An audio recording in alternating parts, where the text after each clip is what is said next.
கட்டம்ங்கிறது ஒரு நீண்ட காலகட்டம். இதெல்லாம் சல்மா, ஓவியா, அதே போல தலைமையாற்றிய தோழர் ஜிஆர் உட்பட இது சம்பந்தமான பல விஷயங்களை நமக்கு முன்னால சொல்லிட்டாங்க. அதே போல நர்மதாவினுடைய தனிப்பட்ட குணநலன்கள், திறமைகள், தகுதிகள் அது சம்பந்தமாகவும் எனக்கு முன்னால பேசிய கருத்தாளர்கள் சொன்ன எல்லா விஷயங்களோடும் எனக்கு 100% உடன்பாடு. மிகச் சிறப்பான ஒரு நூல். நிச்சயமாக நர்மதாவினுடைய வாழ்க்கையில இது ஒரு முக்கியமான மைல்கல் என்கிற அளவுக்கு பாராட்டுவதற்கு நான் கடமைப்பட்டிருக்கிறேன்.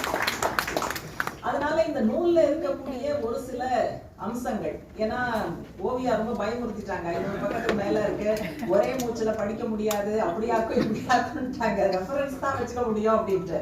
அதனால படிக்க தூண்டுகிற அளவுக்கு ஒரு சில விஷயங்கள், படிக்கும் போது என்னை கவர்ந்த அம்சங்களை இங்க நான் சொல்லணும்னு நினைக்கிறேன்.